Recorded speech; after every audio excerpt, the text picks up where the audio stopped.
in charge of the way things were going because he was the first one on the team, so it was his decision. So when the taser was deployed, he wasn't even the one to deploy the taser. To me, that's a little concerning because there wasn't an opportunity to kind of see, hey, check in, where are we? Should we be taking this person? Should we take it? He started pushing him against the, a wall. He probably was the plan, I'm sure, was to arrest him. I just don't know if those numerous rounds of tasering was the means to the end.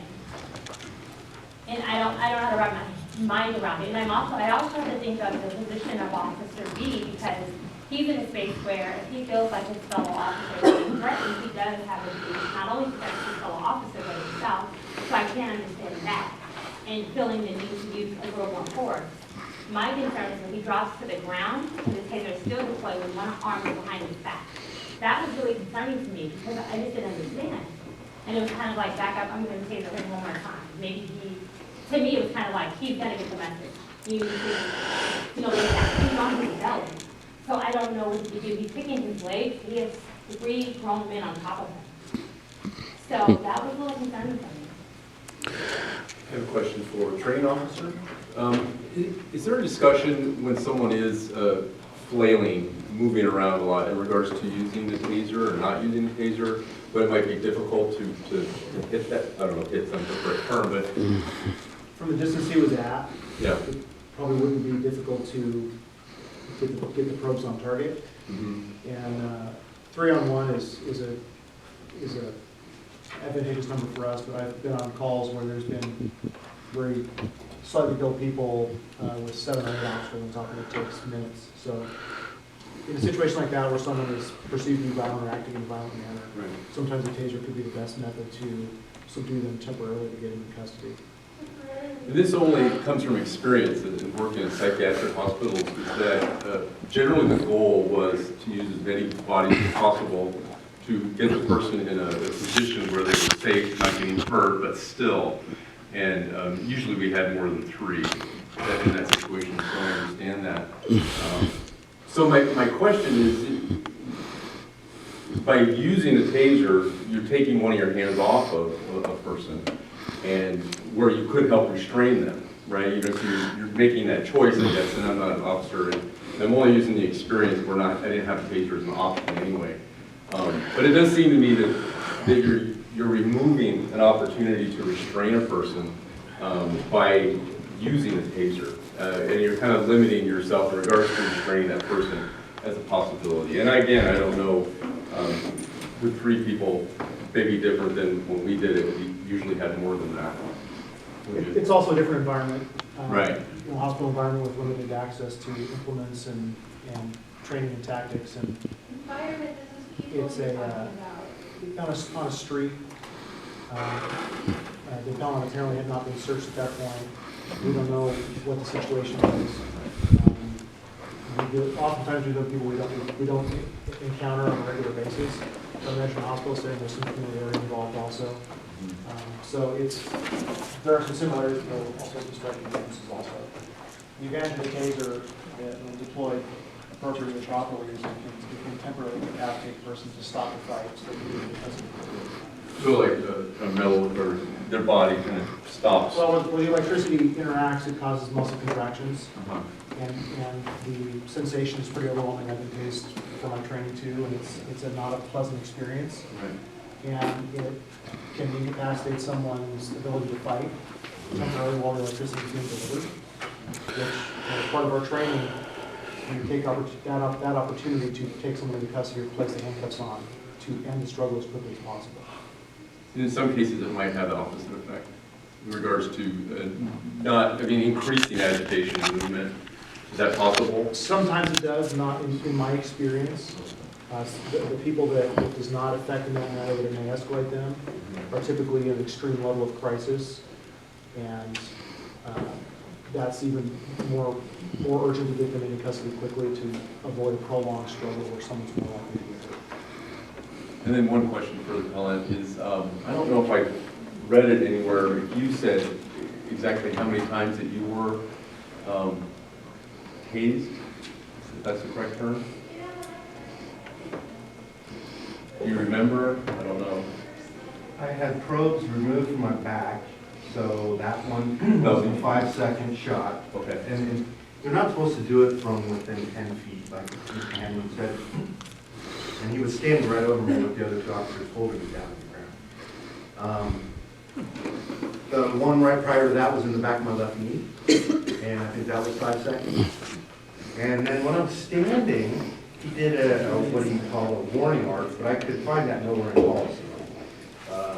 So maybe you'd ask the training supervisor if there is such a thing as a warning arc. So you felt when you were standing up again, is what you're saying? No, when he first approached me, he did a warning arc. It's in his statement. Oh, when it first, okay. And it was up in my face, and it says that you're not supposed to do it near the eyes, the head, or in sensitive areas, i.e. genitalia. Well, he put it right up in my face. Excuse me. Officer B put it right up in my face and sparked it. And it went off the second, the first one. And that's why I started swearing. That's crazy. What? Hell, that's my eyesight. So you can see me as I'm falling to the ground, I'm covering my face, and specifically my eyes. I'm curious if part of the debrief what did include proximity or body parts in this situation. So if we did a debrief regarding the taser use, what would? Yeah, in this case, was that part of the We haven't done it yet. Okay. So the debriefing waits until after. Sorry, I guess, so was part of the consideration to include a debrief here, in part because of concerns about proximity? Well, primarily it was concerns about the ability for us to get to the point where we get to a CRC hearing and not have figured out how many times we actually activated the taser, and that was first and foremost. Also, the idea that we had a taser that maybe we're going to have to take extra steps to be very careful about our indexing of fingers. I could debrief just about every little step of the taser application in this. But ultimately, when we get this, if we end up doing a debrief, put whatever's in there that comes down as a recommendation. But when you came up with the finding of exonerated with debriefing, it was concerns about the not being able to determine how many times the taser had been used, kind of the faulty trigger? Yeah, I was concerned about that.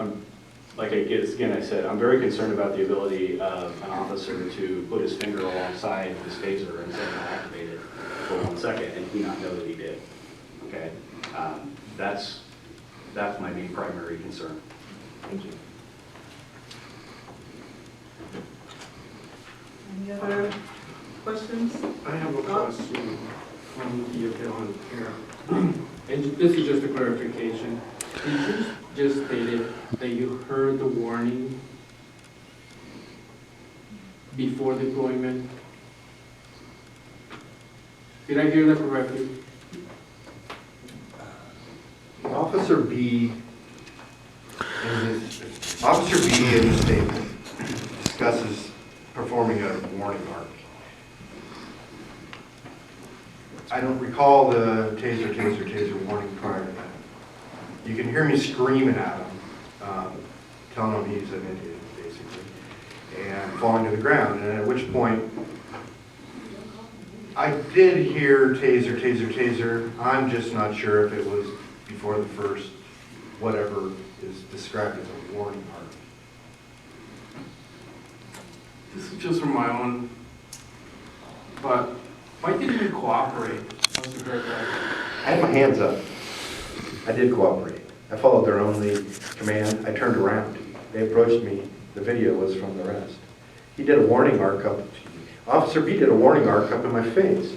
That was, you saw the video. I mean, it literally, like the witness said, they manhandled me, and the other witness said, it was over very quickly. You saw 30 seconds of video. There wasn't a whole lot more to it. Any other thoughts? Are we ready to make a motion?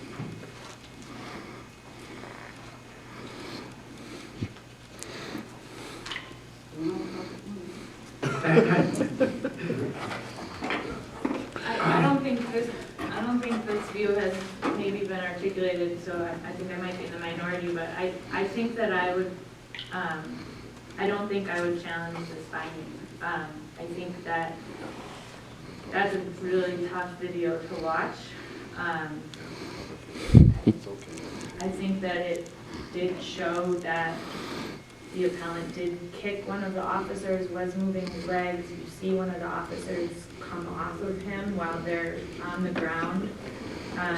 It bothers me a lot. I agree with Ms. Ford. It bothers me a lot that he was tased. I think the third time, I'm trying to track the description of them, but the last intentional tase,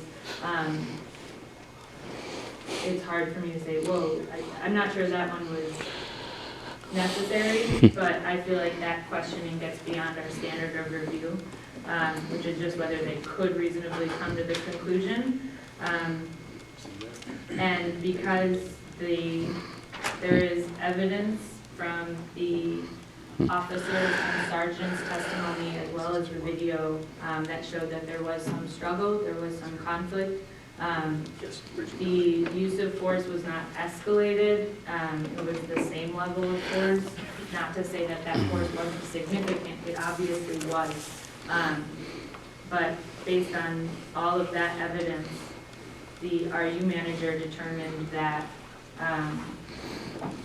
oh, and also one of the officers, officer issued, did testify that he believed that before his last tase, the last time he tased the appellant, that the appellant's resistance was starting to overpower the sergeant and the other officer. And so if he did believe that and then tased him again,